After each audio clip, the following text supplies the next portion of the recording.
Welcome back, ladies and gentlemen, to WCS America Premier League. We're in the middle of Group G in the winners' games today. It's Sen versus Crank. Crank taking game number 1 pretty awesomely. Some great engagements, some great mechanics shown by Crank. But Sen's got to come back in game number 2, and it's going to be on Belcher Vestige. You know, that was a really great game in a lot of ways. I really loved how Sen, even as he was putting on that Roach Hydra pressure early in the game, he transitioned to the Vipers knowing he would need those against a high-tech competition. And then Crank, anticipating that, he had Templar out in time to deal with the Vipers. So Crank was able to insanely quickly build up a Colossi, Void Ray, Templar Force because he just basically didn't make Stalkers. He only made Zealots to supplement it so he could really have enough gas to go in those 3 directions. And then as he was able to hold out longer and longer, he built that Force up to the point where this Roach Hydra couldn't cut anymore. Do you think we're going to be seeing the same type of play style coming out here from Sen again? Do you think he's going to be able to make something happen differently than game number 1? You know, I think he's going to play the same style. But this is a different map. Of course, he can rally troops in a little bit faster, so we can see a totally different game. All right, guys. So spawning down here in the bottom right-hand corner from Team Axiom, our blue Protoss player, it is Crank. Definitely not cranky today. He's winning every single game. Spawning up here in the top left-hand corner from Team Gamma Bear, our red Zerg player, it is Sen.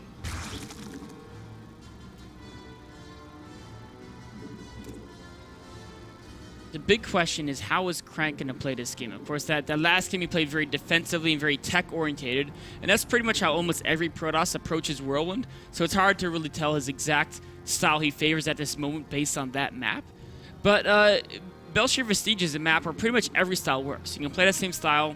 You can do 2-base timing styles. They're pretty effective here as well. You can do, you know, if you just want to make a lower tech, you know, Blink Stalker Colossi, that's effective here as well. It's a very versatile map as far as almost anything goes in pretty much every matchup. So I think we're going to see, you know, what Crank thinks is the strongest way to play PvZ here on this map.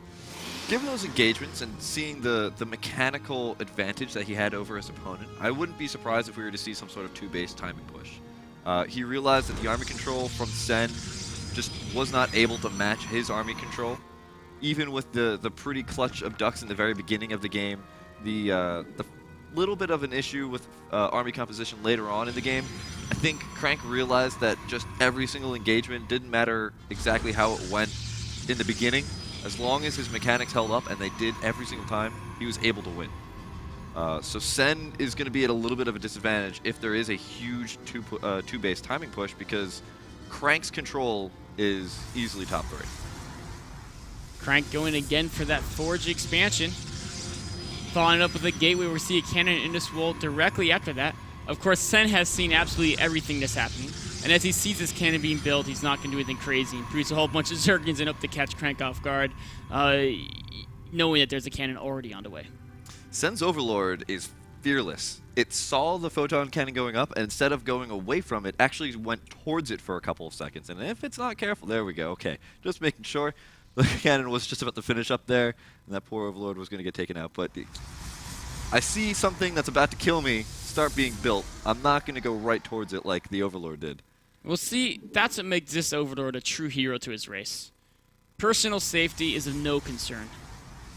I don't think personal safety is actually even in his thought pattern, because he's controlled by the Overmind, well, the Oversen, and so he just does what Sen tells him to do. So Sen apparently, you know, cares more about knowing what Crank is up to than about the life of this little Overlord over here. Fluffy little Overlord.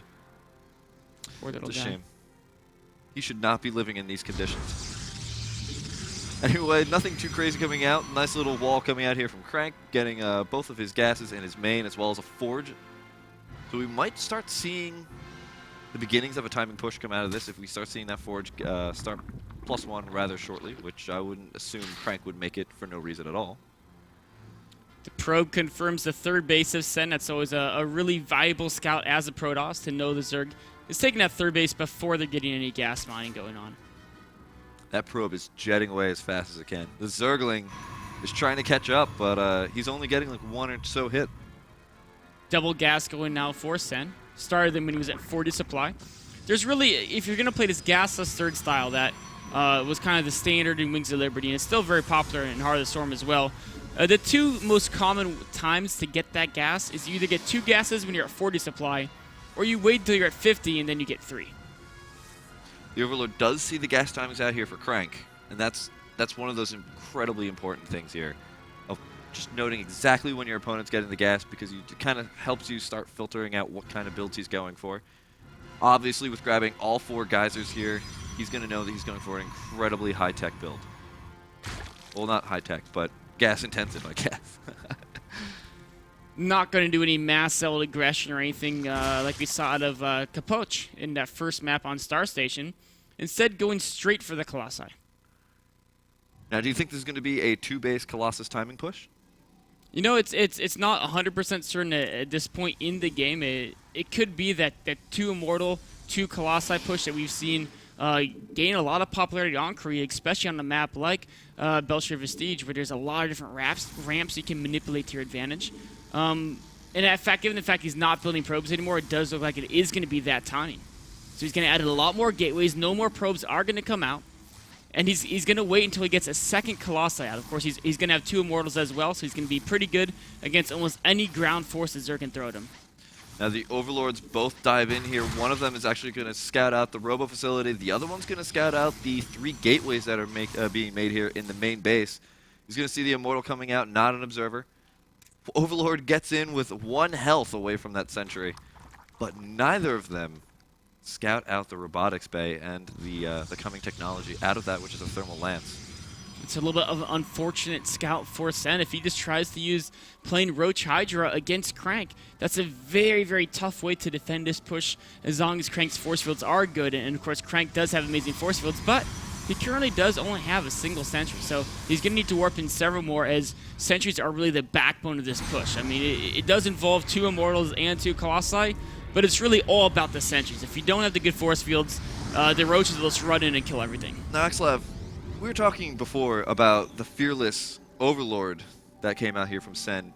I don't know if you noticed, but there were 2 drones and a single Zergling that were hanging out in front of Crank's base. Really putting their fears away and just hanging out right next to the wall of the Protoss. Well, sometimes the drones want to get into action and scout out their opponent too. They're like, is it still safe to mine? I gotta know what the Protoss is doing. And he brought his friend because the buddy system. That's right. That's exactly right. Of course, now we see Crank starting to move out here. Plenty of sentries as well. Second Colossus is going to join the battle. And as he moves out, he's going to have plenty of warp gates to warp in additional reinforcements. I really like that. He actually hallucinated a Void Ray to chase away that Zergling, which may be a nice little feint. Is Sen going to fall for it? Doesn't look like it. A lot of Roaches coming out here. Not a single anti-air unit, no Spore Crawlers or anything. What Sen is going to need to do, he's going to need to attack from multiple angles here. Because if he goes from a straight angle, the force fields will absolutely destroy him. In fact, even from multiple angles, with the Time Warp and force fields all available, this is going to be a very difficult hold by Sen. Now here comes all those Roaches. They're getting a really nice concave. Force fields a little late there for Crank. Crank losing one of his Colossus. Keeps the other one, zones it back. The Immortal's still doing a lot of work, still chewing through Sen's forces. Not too much of an issue here. So many sentries, but they did use a lot of force fields to make that a favorable battle. They're going to have to hold off a little bit longer for them to recharge their energy there.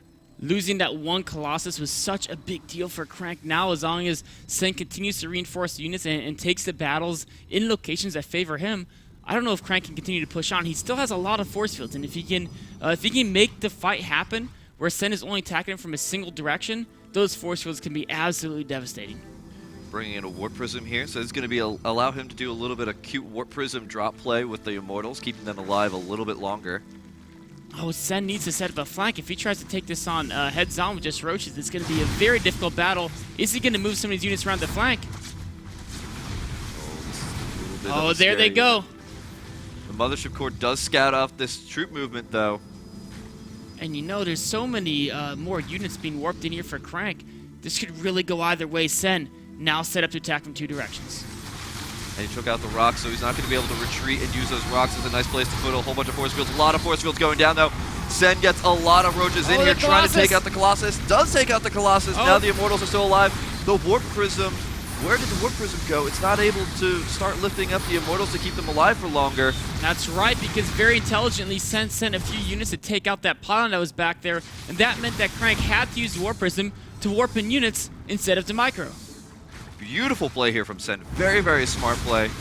I'm not too surprised. Moves his roaches forward a little bit early before any more reinforcements come in here. Actually taking a lot of losses. The Zealots and the Immortals are still alive, and they're actually chewing through these roaches pretty easily. Oh, but a Speeding flank comes in. No Zealots on the left side. Speedings absorb a lot of that anti-armor damage from the Mortals and Stalkers, and a huge swell of roaches from the back as well. No more force fields.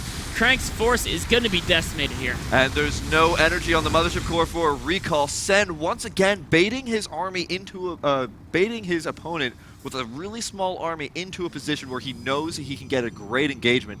Sen is just so smart. He's so ahead of his opponents in positioning. Of course, Crank there had to come in on the attack, knowing he was on 2 bases. Sen saying, I'm just going to be patient. If you have to attack, that means I should pick the location of where to attack. Pick the great location. Now he's on the counter pressure. Crank with so few units back here to defend. Crank left 2 of his sentries at the very, very front of the wall. The roaches came in and poked them down before they threw out any type of force field. There's only a single sentry left. It doesn't have enough for a force field. There are so many roaches out here, Axelav, and they are tearing through everything in this Protoss army. There are a lot of Zealots. There are 2 Immortals, but it's just not enough. Sen swarming his opponent and taking victory in game number 2. Sen very comfortable against that timing attack. That's something we've seen take out a lot of the top Korean Zergs over in WCS Korea, as well as the Pro League. A very popular attack in the current metagame. But Sen said, you know what, I'm just going to build a lot of roaches.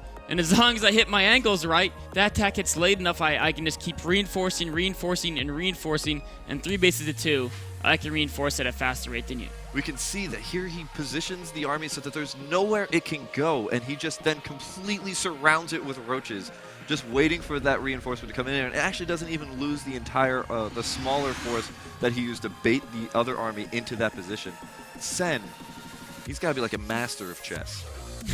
Definitely knows how to attack your opponent from multiple angles there. Of course, he ties up the series 1-1. Game number 3 will be coming up after a short break.